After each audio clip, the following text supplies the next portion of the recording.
Cumplimientos sin límite. Continuamos, queridos hermanos y amigos, escudriñando la Escritura, observando el precioso libro de los Hechos, esta etapa importante de transición en la historia, donde podemos observar ese inicio importante de la iglesia, ese establecimiento de la iglesia aquí en la tierra. Y bien, estamos observando cómo un día, sí, allí en Jerusalén, un día después de una oración, Pedro toma la vocería, se levanta y dice las siguientes palabras. Abra conmigo su Biblia en Hechos, capítulo 1 y versículo 14. Desde ahí leeremos, pero observaremos más o menos desde el versículo 16 hasta el 26. Observemos la escritura en Hechos, capítulo 1 y versículo 14, y esto lo estudiamos en nuestra reflexión anterior. Nos dice la palabra de Dios: todos estos perseveraban unánimes en oración y ruego, con las mujeres y con María, la madre de Jesús, y con sus hermanos. En aquellos días, Pedro se levantó de en medio de los hermanos, y los reunidos eran como 120 hombres en número, y dijo: bueno, aquí ellos están perseverando unánimes en la oración, están con un gozo inefable de haber visto al Cristo resucitado, están con la esperanza de la promesa de que vendría el Santo Espíritu, el Consolador prometido allí en Juan 14, pero también están pasando por un momento tremendo, por un momento donde ya no están viendo al Cristo resucitado, y van a pasar aproximadamente 10 días hasta ellos ser llenos del Espíritu Santo allí en Pentecostés, lo que vamos a ver en nuestra próxima reflexión. Así es de que están orando, y este gozo y esta alegría quizá y esta esperanza se va a ver un poco truncada, se va a ver un poco alterada, por lo que Pedro se va a levantar a decir, y es lo que vamos a leer en el versículo 16. Y él les va a decir: varones hermanos, era necesario que se cumpliese la escritura en que el Espíritu Santo habló antes por boca de David acerca de Judas, que fue guía de los que prendieron a Jesús. Por eso pusimos como título a esta reflexión: cumplimiento sin límite. La escritura se cumple sí o sí.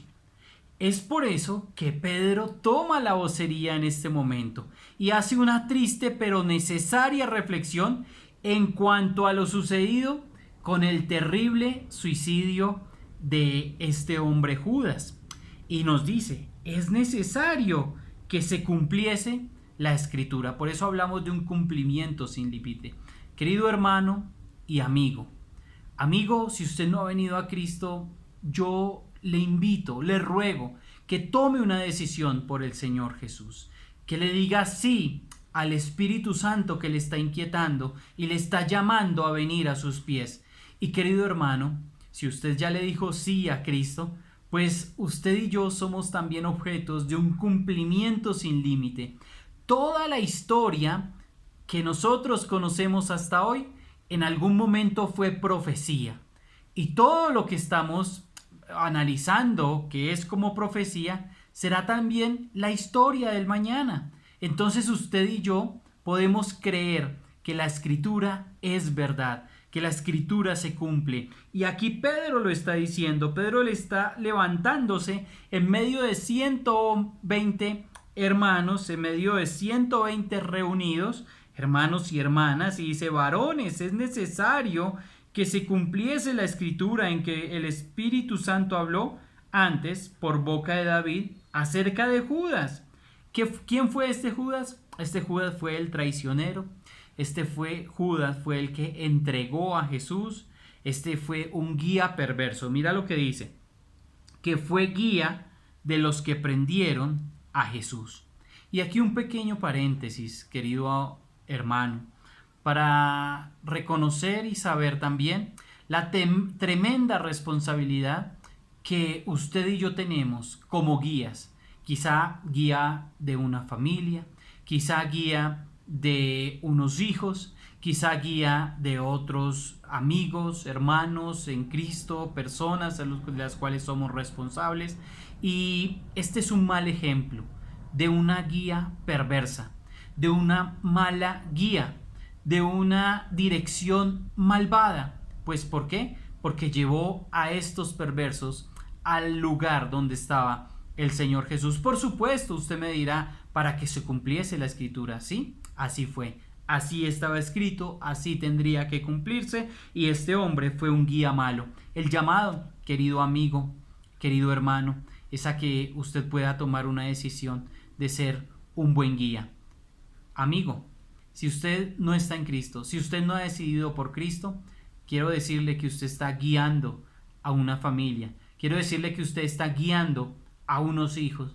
Usted está guiando a unos amigos a la maldad. Usted está guiando a personas a estar lejos del Dios verdadero. Y esto no es lo que debemos hacer. Es parte del propósito de Dios que podamos llevar gloria a las naciones, que podamos llevar gloria a Dios eterno y que podamos ser guías hacia Cristo, que podamos llevar a las personas de una manera correcta a Cristo. Estos hombres, este hombre en especial, Judas, fue un guía perverso. Y dice, era contado con nosotros, el versículo 17, sí, era contado con ellos. El colectivo, el colegio apostólico, la unidad de ellos fue interrumpido.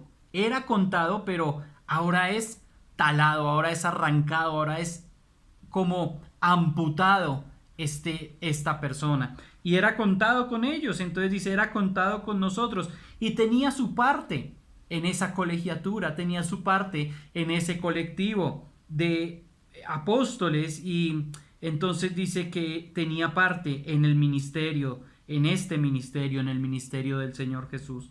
Y nos dice el versículo 18, este pues, con el salario de su iniquidad, adquirió un campo.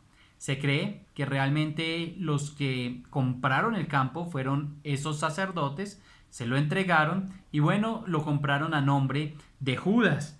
Y entonces este tenía su propiedad, adquirió el campo, pero nos dice también la escritura que él se ahorcó de un árbol. Tal vez se parte la rama y dice el texto que cayendo de cabeza se reventó por la mitad y todas sus entrañas se derramaron.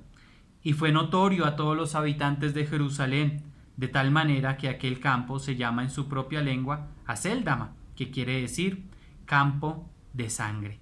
Bueno, por la deserción de Judas, por esto Pedro, como un dirigente natural, se levanta para hablar. Y se va a levantar no solamente aquí, sino que vamos a ver más adelante en el libro de los Hechos que Pedro una y otra vez se levanta para tomar la voz y para hablar y para dirigir y para decir lo que se debía realizar. Y Dios, como un Dios de orden, permite que en este caso tenga una persona que sea el sucesor. Dice el texto y él va a nombrar de inmediato Salmo 69, Salmo 109 y dice, porque está escrito en el libro de los Salmos, sea hecha desierta su habitación y no haya quien more en ella. En ese campo, según nos dice la historia, nadie más moraría. Y nos dice también, y tome otro su oficio. Algo de lo que vamos a observar, que es necesario que otro tomara su oficio. Oficio, hablamos de la palabra obispado, un oficio de supervisor. Y nos va a presentar dos requisitos fundamentales para este otro obispo, para este otro supervisor, para este que tendría ese oficio allí con esos 12. Entonces eran dos requisitos: haber sido compañero de Jesús y haber sido testigo de la resurrección. Vamos a observarlo en el versículo 21 y 22. Es necesario, pues, que de estos hombres que han estado juntos con nosotros todo el tiempo que el Señor Jesús entraba y salía de entre nosotros, comenzando desde el bautismo de Juan hasta el día en que de entre nosotros fue recibido arriba, uno se ha hecho testigo con nosotros de su resurrección. Bueno, eran estos dos requisitos: haber sido compañero de Jesús desde el bautismo de Juan y haber sido testigo de su resurrección, haber estado con ellos. Señalaron a dos, a José, llamado Barsabás, que tenía por sobrenombre Justo, y a Matías. Bueno, así es de que eligen a dos. Y nos dice el texto, y orando, es lo primero. A veces hacen mucho énfasis en este momento de las suertes, pero observemos el texto, querido hermano. Es primero la oración, y orando dijeron: tú, Señor, que conoces los corazones de todos, muestra cuál de estos dos has escogido, para que tome la parte de este ministerio y apostolado, de que cayó Judas por transgresión para irse a su propio lugar. Y echaron suertes, y la suerte cayó sobre Matías, y fue contado con los 11 apóstoles. Bueno, la elección por suertes tenía un precedente en el Antiguo Testamento. Usted me dirá, sí, aquí hay otra elección por suertes en el Nuevo Testamento. ¿Lo hacemos hoy? Por supuesto que no. Estamos hablando de un momento de transición de la iglesia. Hoy tenemos observaciones claras en las cartas pastorales y en las demás porciones de esta dispensación de la iglesia, donde podemos observar mejor cómo podremos hacer llamados a los oficios que la iglesia nos está demandando en estos días. Pero bien, aquí estamos observando algo más allí, es que este hombre dice que cayó Judas por transgresión. ¿Qué oportunidad más desperdiciada de un hombre? Qué traición, qué entrega, qué guía perversa que tuvo este hombre, una codicia evidente, evidencia su malvado corazón cuando recibe 30 piezas de plata. Era fuera de esto un ladrón. ¿Cuánto se robó Judas? No lo sabemos. Se robó esas 30 piezas de plata por haberle entregado, pero también nos dice el texto que las devuelve, pero también cuánto más haya robado de la bolsa, porque tenía la bolsa y sustraía de ella, nos dice también los evangelios. Entonces, este hombre desperdició el privilegio. Querido hermano, cumplimiento sin límites. La historia se cumple. La historia, la profecía se cumple y se seguirá cumpliendo. Amado hermano, el llamado es a perseverar unánimes en lo que el Señor ha guiado, a perseverar en lo que el Señor demanda y en lo que la guía de la santa palabra nos enseña hoy día.